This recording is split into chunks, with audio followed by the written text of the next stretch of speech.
उसका तरीका अलग है। ठीक है,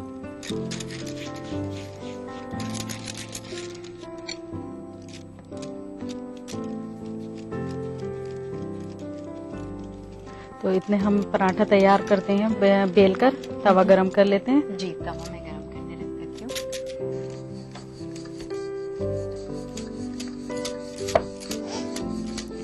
इस तरह से हमें छोटी एक रोटी बेलनी है, फिर दूसरी बेलेंगे उसी साइज जी। फिर इसके बाद हमें स्टफिंग भरनी है। ये नाश्ते में बहुत ही शौक से खाया जी। जा सकता है। आप चाहें तो इसको लस्सी के साथ, यानी कि जो दूध दही से बनती है जी। लस्सी, आप उसके साथ भी इसको सर्व कर सकते हैं।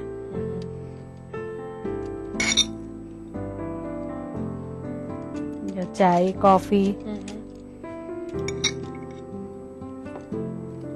ठंड में तो इसका अपना मजा होगा। जी।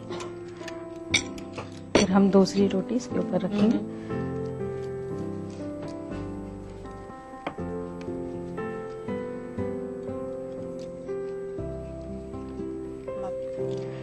इसे भी बेल लेंगे जी। और अच्छे से। जब भी हम कोई स्टफ्ड पराठा बनाते हैं तो इस बात का खास ख्याल रखना पड़ता है कि जो स्टफिंग है वो बाहर जी, ना निकल जाए, जी। पराठा कहीं से ब्रेक ना हो जाए।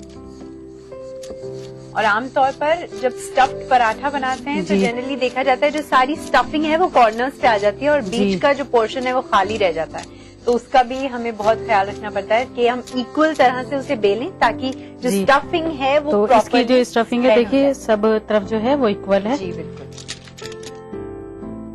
हमारा तवा भी गर्म हो गया है और अब हमने उस पे जो अपना पराठा है वो सिकने के लिए रख जी। दिया है। अब हम इसमें रिफाइंड ऑयल का यूज करेंगे। हम चाहें तो घी में भी हाँ, सेक घी में भी बना सकते हैं।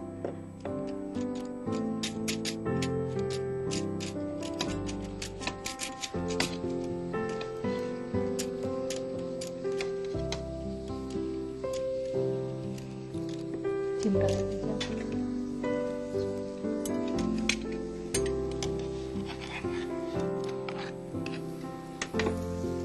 फिर हम दूसरी साइड लगाएंगे ऑयल।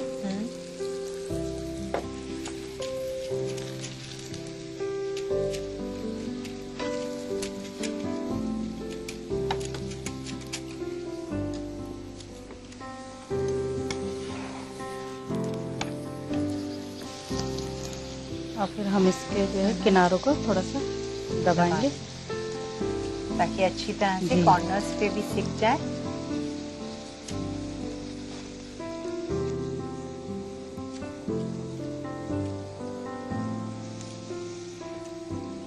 तो अब हमारी नाज़रीन को डरने की बिल्कुल जरूरत नहीं है ये सोच के कि हम गोभी का इस्तेमाल करें, जी। क्योंकि आपने उसका पहले ही बता दिया तरीका कि जो जी। बादी होती है गोभी जी। उसको अवॉइड करने के लिए आप कलौंजी या कलौंजी या हींग या फिर अजवाइन, जी दोनों चीज किसी जी। भी चीज का इस्तेमाल कर सकते हैं। तो उसका जो बादीपन है वो बहुत हद तक खत्म हो और जाता जैसे हम पकौड़े बना रहे हैं, अगर हम उसको उबाल कर उसका पानी फेंक दें तो उसका बादीपन भी काफी हद तक निकल जाता है। है। अच्छा, देखिए पराठा जो है हमारा एक साइड से बिल्कुल तैयार हो गया। पूरी तरह से। जी।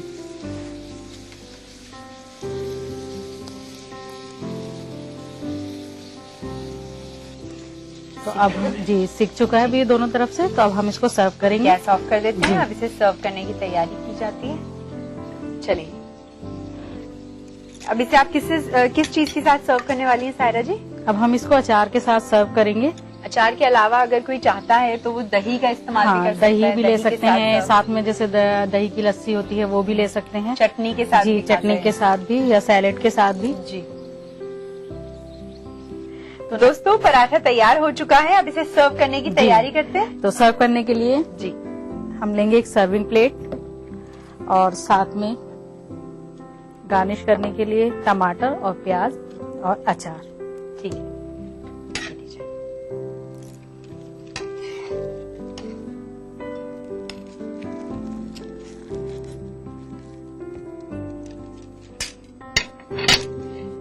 साथ में हम अचार लेंगे और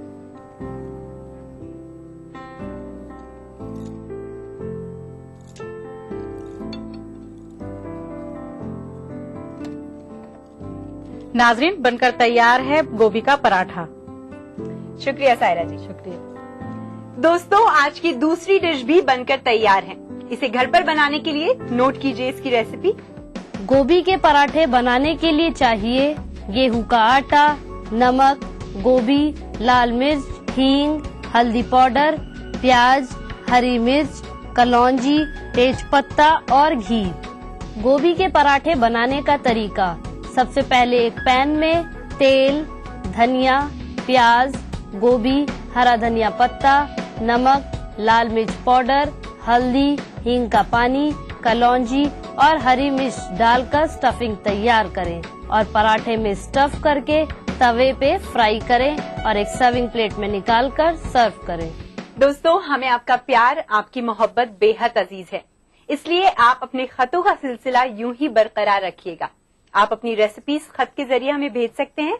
अपनी रेसिपी भेजने के लिए नोट कीजिए हमारा पता। हमारा पता है अक्से रसोई, 2E/12, 3rd floor, Jhandewalan extension, new Delhi 110055। हमारा ईमेल आईडी है responseurdu@etv.co.in। तो दोस्तों, आज के इस प्रोग्राम में बस इतना ही। जाने से पहले मैं शुक्रिया अदा करना चाहूंगी हमारी कुकिंग एक्सपर्ट सायरा बानो जी का। सायरा जी, आपका बहुत बहुत शुक्रिया कि आपने अपना वक्त हमें दिया। शुक्रिया। तो चलिए दोस्तों, आपसे अलविदा कहने का वक्त आ चुका है। अगली बार 2 नई रेसिपीज के साथ हम आपके सामने जरूर हाजिर होंगे। तब तक के लिए मुझे दीजिए इजाजत। खुदा हाफिज।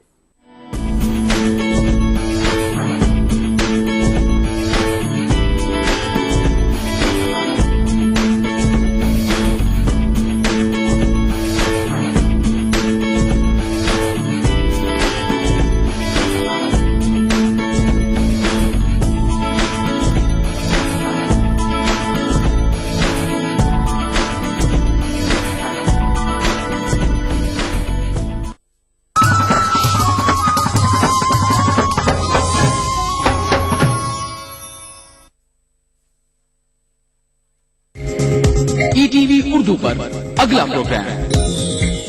इस प्रोग्राम को पेश करने में ताउन कर रहे हैं हमदर्द चिकरीन और अपने लीवर को बनाइए स्ट्रॉन्ग।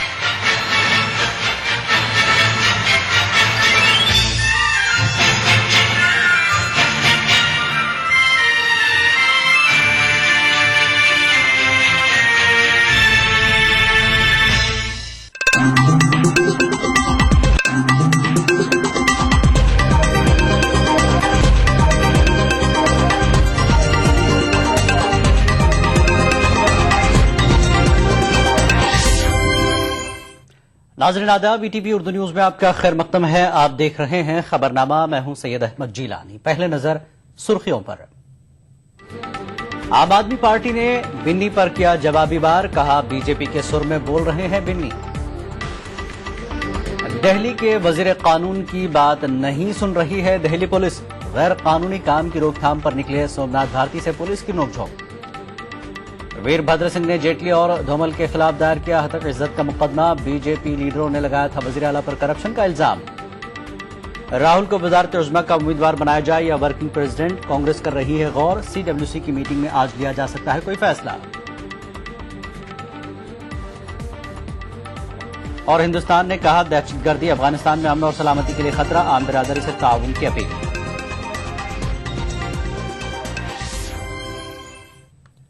और अब खबरें तफसील से। आम आदमी पार्टी के रुकन असेंबली विनोद कुमार बिन्नी के जरिए पार्टी पर लगाए गए इल्जामात पर पार्टी ने जवाबी हमला किया है। आम आदमी पार्टी के लीडर योगेंद्र यादव का कहना है कि विनोद कुमार बिन्नी जब बोल रहे थे तो ऐसा लग रहा था गोया वो बीजेपी का तहरीर करदा बयान पढ़ रहे हैं। योगेंद्र यादव ने कहा कि बिन्नी के बयान पर पार्टी हैरत में है। स्पीच पढ़ रहे हैं, हाथ में कागज थे और ये स्पीच, जैसा आप सबको भी लगा होगा, ये स्पीच में लगभग वो सारे मुद्दे थे जो विपक्ष के नेता हर्षवर्धन जी ने सदन में उठाए थे और उसके बाद वो सड़क पे भी उठाते रहे। हमारे अपने साथी एक दी हुई स्पीच को पढ़ें या उसके मुद्दों को रखें, वही सारे मुद्दों को, ये देख के बहुत दुख हुआ। जिस तरह के मिथ्या आरोप लगाए हैं, उसके बाद पार्टी के लिए कोई रास्ता नहीं बचता, बजाय इसके कि इसे एक पहली नजर में अनुशासन उल्लंघन की कार्रवाई माना जाए और ऐसे में पार्टी की जो पॉलिटिकल अफेयर्स कमेटी है उसे अब बिन्नी भाई के इस मायने में अनुशासनात्मक कार्रवाई की शुरुआत करनी होगी, यानी कि एक शो कॉज नोटिस, इसके ऊपर इंक्वायरी और इसके बारे में एक तुरंत कार्रवाई उसके बारे में करनी होगी। ये अंतिम फैसला इसके बारे में पॉलिटिकल अफेयर्स कमेटी लेगी। इससे पहले आज आम आदमी पार्टी में बागियाना तेवर का मुजाहरा करने वाले रुकन असेंबली विनोद कुमार बिन्नी ने दिल्ली में प्रेस कॉन्फ्रेंस से खिताब करते हुए अरविंद केजरीवाल पर निशाना साधा। बिन्नी ने कहा केजरीवाल मौकापरस्त हो गए हैं और आम आदमी पार्टी अपने उसूलों से भटक गई है।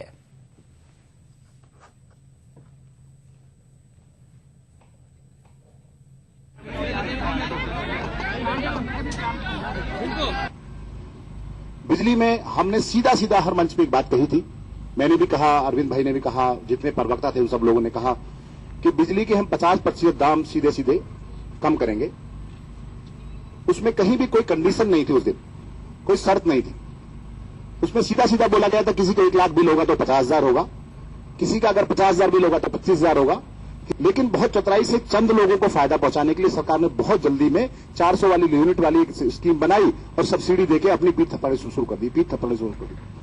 ये बहुत शर्मनाक चीज है। मुझे बहुत दुख भी होता है कहते हुए कि ये लोग जब ये कहते हैं कि भाई मैं पद का लालची हूं, मुझे लोकसभा टिकट चाहिए, मुझे विधानसभा टिकट चाहिए, ये बहुत शर्मनाक बातें हैं। इस्तीफा मैं बिल्कुल नहीं दूंगा। मैं सरकार के अंदर रहते हुए, पार्टी के अंदर रहते हुए, जब पार्टी अपने पद से, अपने विचारों से, अपने मुद्दों से भटकेगी तो मैं अपनी पार्टी के खिलाफ हमेशा आवेदन करूंगा। पार्टी अगर निकालेगी तो फिर भी मैं पार्टी के मुद्दों पे हमेशा समर्थन करूंगा जो मुद्दे जनता के हित में है। अरविंद भाई अगर इस सरकार को चलाने में अपने आप को विफल महसूस करते हैं और अपने वादे, दिए हुए वादे पूरे नहीं करते तो उनको तुरंत रिजाइन कर देना। कांग्रेस ने आम आदमी पार्टी में मचे घमासान पर कहा है कि आम आदमी पार्टी को आवाम से किए गए अपने वादे पर खरा उतरना चाहिए। कांग्रेस तर्जमान भगत चरणदास का कहना है कि अगर आम आदमी पार्टी ने हकीकत को नहीं समझा तो उसे मजीद बगावत का सामना करना पड़ सकता है। आम आदमी पार्टी सच्चाई और वास्तविकता के ऊपर नहीं उतरेगी तो बगावत तो और भी बहुत की होने की संभावनाएं दिख रही है। आप ऐसे वादे किए हो जो आप कभी भी पूरा नहीं कर सकते हो। आज संसदीय परंपरा, चुनाव राजनीति, सत्ता और अधिकारी वर्ग और जनता की आवश्यकता, अपने भोली भाली जनता को बहुत सारे वादा तो कह दिया कि आपने वो करोगे जो आज तक किसी ने नहीं किया। मैंने अपनी बहुत बड़ी क्रांति की बात की। दूसरा तरफ आपके अंदर का षड्यंत्र कुछ अलग है, सत्ता अख्तियार करने का है। सत्ता अख्तियार करना अच्छा है, सत्ता से लोगों को राहत दिलाना ये फिजिकली, प्रैक्टिकली ये बहुत असंभव बात है। इस वास्तविकता को पता नहीं आम पार्टी के नेताओं ने समझा है कि नहीं। अगर समझे हैं तो इस तरह की बातें, प्रॉमिसेस जो है जनता को नहीं करना चाहिए। बीजेपी ने आम आदमी पार्टी में बगावत पर चुटकी ली है। पार्टी लीडर मुख्तार अब्बास नकवी का कहना है कि बड़े बड़े दावे करना और उस पर अमल करके दिखाना दो अलग अलग चीजें हैं। लगाए उन्होंने जो कुछ कहा उस पर हमारी दिल्ली स्टेट यूनिट जो कुछ कहना होगा कहेगी, लेकिन इतना बहुत साफ दिखाई पड़ रहा है कि झूठ के झाड़ से झाड़ू का झुंझुना बहुत दिन नहीं चलता। अब जिस तरह से झूठ के झाड़ से वो झाड़ू का झुंझुना बजा करके लोगों को गुमराह कर रहे थे, लोगों को बेवकूफ बना रहे थे, सपनों के सौदागर बन के आए, वो एक के बाद एक कलई खुल रही है। इसलिए जो है वो सच्चाई छुप नहीं सकती कभी झूठे वसूलों से, कि खुशबू आ नहीं सकती कभी कांग्रेसी फूलों से। तो इसलिए जो है इस बात को उन्हें अच्छी तरह से समझ लेना चाहिए। इसलिए आगे आगे देखिए कि होता है क्या, जो लोग जो है। दिल्ली प्रदेश कांग्रेस के साबिक सदर जयप्रकाश अग्रवाल ने बिन्नी के जरिए लगाए गए इल्जामात पर कहा है कि इससे साबित हो गया है कि आपने आवाम से धोखा किया है। अग्रवाल ने कहा कि केजरीवाल हुकूमत को अब इख्तिदार में रहने का हक नहीं है। चुनाव लड़ने से पहले उठाए उनमें से एक पे भी काम नहीं कर रही है।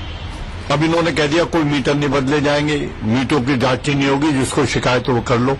जिनको इन्होंने कहा बिल जमा नहीं होंगे उसके पे पीछे भाग गए। जो पानी माफ देने की बात कही उससे भाग गए, बिजली आधे करने की बात हुई उससे भाग गए। जो ट्रांसपेरेंसी दिखाना चाहते थे कि साहब हम तो रायशुमारी से काम करते हैं, वो इसने अभी बिन्नी सामने वो सारी झूठ आपके सामने रख दी। माफ करना, अब इसके बाद इनको रहने का हक नहीं, इस्तीफा दें, अपने घर जाए।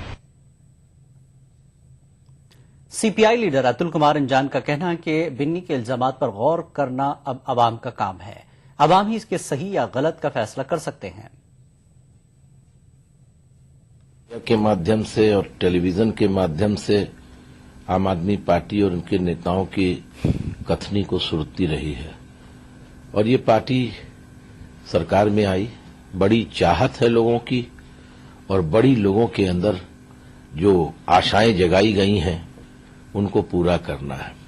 लेकिन जिस तरह के प्रश्न गंभीर कुछ लोग आम पार्टी के जन्मदाता ही उठा रहे हैं, इसका जवाब एक पार्टी के तौर पर भारतीय कम्युनिस्ट पार्टी की तरफ से मैं नहीं देना चाहता।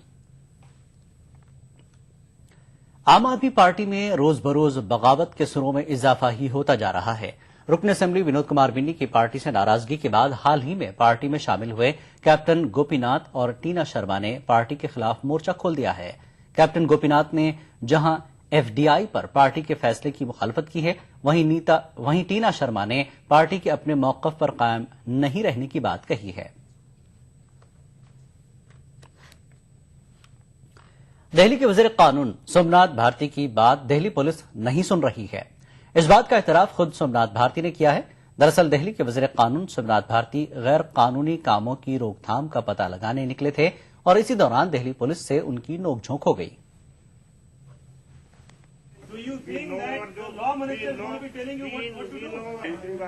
पब्लिक इलेक्शन देख लीजिए सारे। नहीं, आप खुद कह रहे हो। आप पे क्या कह रहा हूँ? क्योंकि मैं सच बात बता रहा हूँ। आप जाकर के वहाँ पे रेड करिए वहाँ पे ड्रग चल रहा है, वेश्यावृत्ति चल रहा है वहाँ पे, रेड करिए जाकर के वहाँ पे। नहीं, पहले मना कर रहा था। मैं ठीक से बात कर रहा हूँ यहाँ पे। मत करो रिकॉर्डिंग, आप खुद करने लगे। बात नहीं है, आप हमें अच्छी बात नहीं बताएंगे।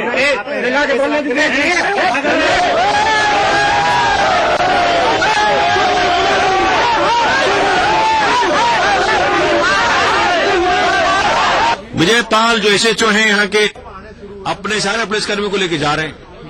हमने कहा साहब रेड करवाइए, पुलिस के पास सर्च की राइट है, यहाँ पे प्रोसेशन का धंधा चल रहा है।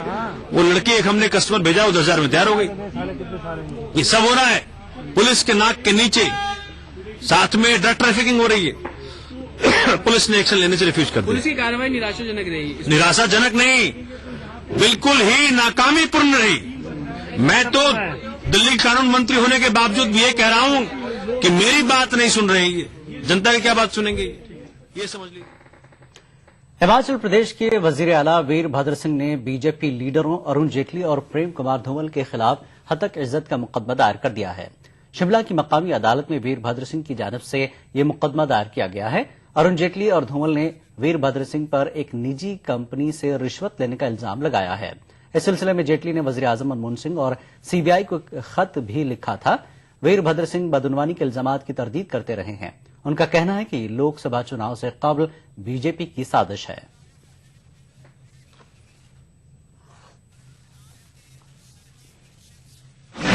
डेफेमेशन की मानहानि की वो फैसली है, एक अरुण जेटली की और श्री प्रेम कुमार धूमल जी की तरफ, एक है उनके बेटा जो है अनुराग ठाकुर के खिलाफ, एक उनका बेटा श्री अरुण धूमल के खिलाफ। तमिलनाडु के कुडनकुलम न्यूक्लियाई प्रोजेक्ट के तीसरे और चौथे मरहले के लिए हिंदुस्तान और रूस के बीच मुआहदा तकरीबन तय हो गया है। वजीर ममलिकत तवानाई वी नारायण सामी का कहना है कि मुआहदे पर जल्द ही दस्तखत हो जाएंगे। कुडनकुलम के मुजव्वजा रिएक्टर्स 1,000 मेगावाट बिजली पैदा करेंगे। जितापुर न्यूक्लियाई प्रोजेक्ट की तामीर का काम जल्द ही शुरू कर दिया जाएगा। कुडनकुलम न्यूक्लियाई प्रोजेक्ट के तहफ्फुज और सलामती के ताल्लुक से मकामी अफराद में तशवीश पाई जाती है। दिल्ली हाईकोर्ट ने सुप्रीम कोर्ट के साबिक जज स्वतंत्र कुमार के खिलाफ जिनसे हिरासानी के इल्जामात के ताल्लुक से मवाद शाये करने और टीवी पर दिखाए जाने पर रोक लगा दी है। अदालत ने यह कार्रवाई रिटायर्ड जस्टिस स्वतंत्र कुमार की अर्जी पर की है। गुज़श्ता रोज साबिक जज ने अपने वकील मनिंदर सिंह के जरिए दिल्ली हाईकोर्ट में दाखिल अर्जी में हर्जाने का मुतालबा करते हुए मीडिया को इस मामले को उछालने से रोकने की दरख्वास्त की थी। हाईकोर्ट ने 2 न्यूज चैनलों और एक अखबार को अपनी रिपोर्टों से इस मामले के ताल्लुक से काबिल एतराज मवाद हटाने की हिदायत दी है। हाईकोर्ट ने मीडिया से किसी न्यूज आइटम में साबिक जज स्वतंत्र कुमार की तस्वीर इस्तेमाल न करने को भी कहा है। खबरनामा जारी रहेगा एक ब्रेक के बाद। अपनाइए मिला स्किन क्रीम। इसको सिर्फ रात में इस्तेमाल करने से आपको मिले फेस प्रॉब्लम से आजादी। अब फेस प्रॉब्लम को कहिए बाय बाय। एली फार्मास्यूटिकल्स द्वारा। चलो बेटा, रास्ते में एटीएम पे रोक लेना। रुक रुक रुक। यहाँ? हाँ। मैं 2 मिनट में आया। ये एटीएम कहाँ गया? भाई साहब, यहाँ पे एक एटीएम हुआ करता था। भाई साहब, एटीएम यहाँ से 5 किलोमीटर दूर है। 5 किलोमीटर? पता नहीं क्या चक्कर है। चल बेटा, तेरी माँ को फोन लगाता हूँ, पता तो लगाऊं तेरी मौसी की फ्लाइट कितने बजे की। जी। अरे पेजर, मोबाइल कहाँ गया? मोबाइल फ्लाईओवर ले ले, जल्दी कर।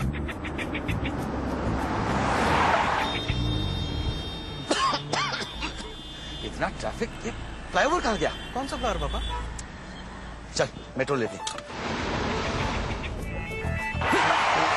अरे ये मेट्रो कहाँ गई? मेट्रो? चलो। अरे भाई साहब, यहाँ पे एक एयरपोर्ट होता था, एयरपोर्ट। बावड़ा हो गया क्या था वो? एयरपोर्ट यहाँ? पापा को हो क्या गया है? अरे यार हेलो सुनो, वो नया वाला एयरपोर्ट तो यहाँ पे है ही नहीं। एयरपोर्ट नहीं है? मतलब नींद में हो क्या तुम? उठो उठो उठो। एयरपोर्ट नहीं जाना? हाँ, airport, metros, ATMs, banks, expressways, इतना सब कुछ सिर्फ पिछले 10 सालों में, और ये सब हमारी जिंदगी का हिस्सा बन गया है, जैसे सदियों से ऐसा ही था। भारत निर्माण का यही प्रमाण। जन जन को छुआ, जन जीवन बदला।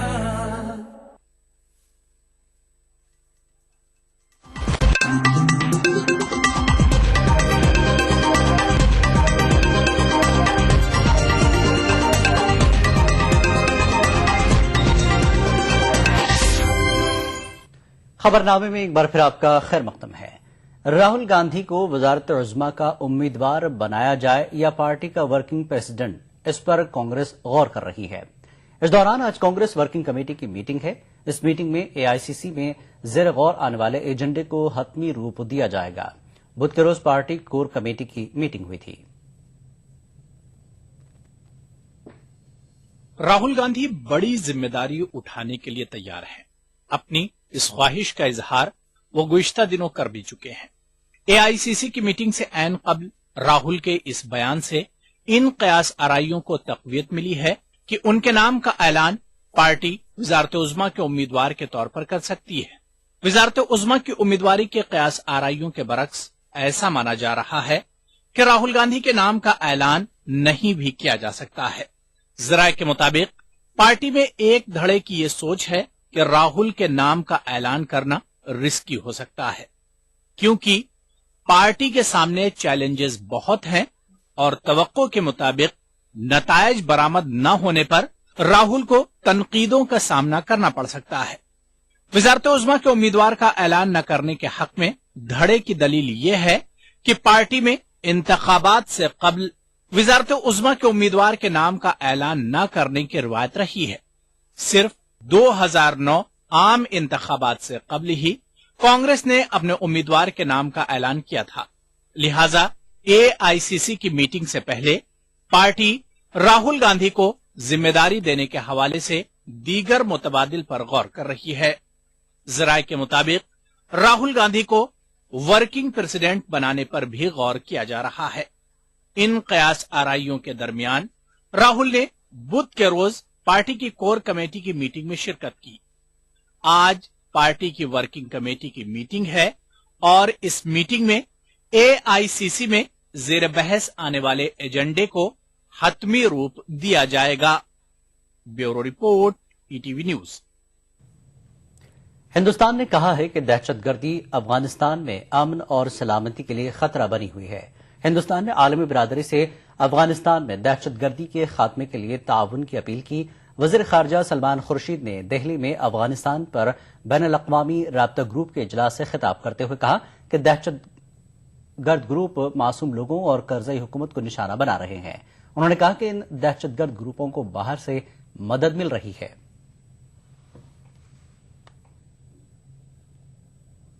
But what threatens Afghanistan and its peace and security is clearly terrorism and the continued ability of some armed opposition groups to launch attacks against innocent civilians and the legitimate Afghan government. And I think that clearly must remain a focus of our understanding that these terrorist groups and the inspiration or the support that they get from outside Afghanistan must be curtailed and contained.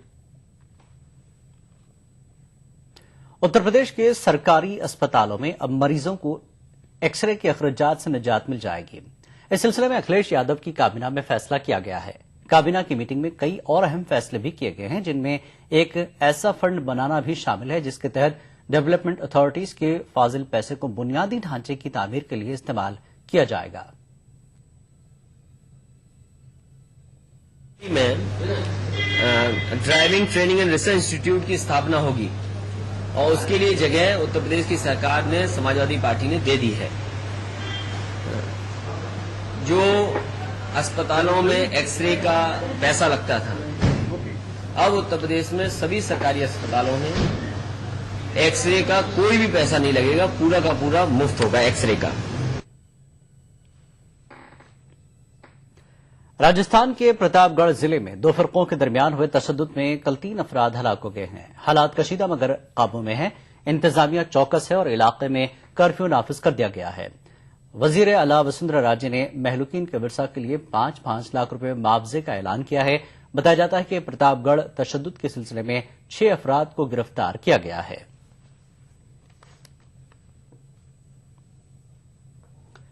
Bakhtiyar वुजरा group आज Indian oil corporation के 10% सरकारी हिस्सा फरोख्त करने के ताल्लुक से कोई फैसला ले सकता है। 10% हिस्सा को 2 कंपनियों के बीच तकसीम किया जा सकता है। जरा के मुताबिक 3% हिस्सा ONGC जबकि बकिया 7% ऑयल इंडिया लिमिटेड इंडिया को फरोख्त किया जा सकता है। उधर वजारत पेट्रोलियम IOC के हिस्सा फरोख्त करने के खिलाफ है। शिमाली हिंदुस्तान के बेशतर शहरों में इन दिनों कड़ाके की ठंड पड़ रही है। सर्द लहर के सबब लोगों का घरों से निकलना दूभर हो गया। मुख्तलिफ मकामात पर ट्रेनों की आमदरफ्त भी मुतासिर हुई है।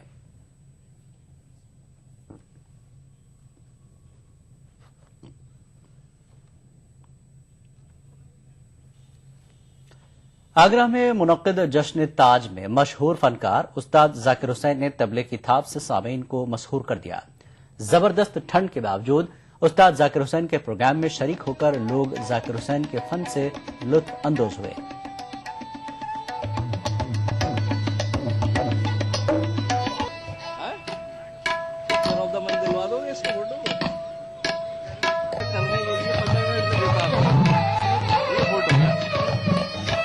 जाकिर का असली चेहरा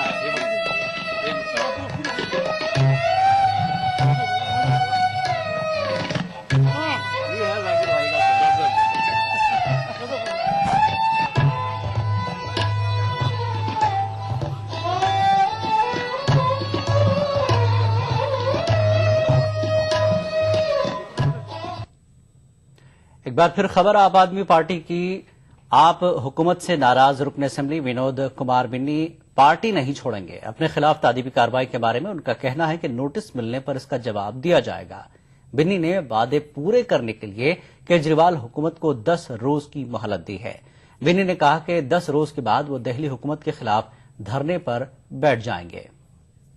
उनको दिया है कि 10 दिन में उन साथियों का जिन्होंने आपको बिजली पानी के आंदोलन के तहत समर्थन दिए थे 10,52,000 लोगों ने, वो लोग आज दर दर की ठोकरें खा रहे हैं। उनके बिल अगर आप माफ नहीं करेंगे 10 दिन के अंदर, और 10 दिन आने वाले 10 दिन के अंदर अन्ना जी वाला जन लोकपाल जो दिल्ली में आपने प्रॉमिस किया था 15 दिन के लिए, आज 19 दिन हो गए सरकार बनने के बाद, अगर वो अगले 10 दिन में आप नहीं पारित करेंगे विशेष अधिवेशन बुलाकर, विशेष सत्र बुलाकर, तो हम 27 तारीख से इस आम आदमी पार्टी के खिलाफ जंतर मंतर पे अनिश्चितकाल के धरने पे बैठे। यही सवाल है। जो भी मेरे साथ जो इस सोच के लोग हैं इस पार्टी में अलग, जो चाहते हैं कि दिल्ली की जनता के साथ नाइंसाफी हुई है, वो लोग सब मेरे साथ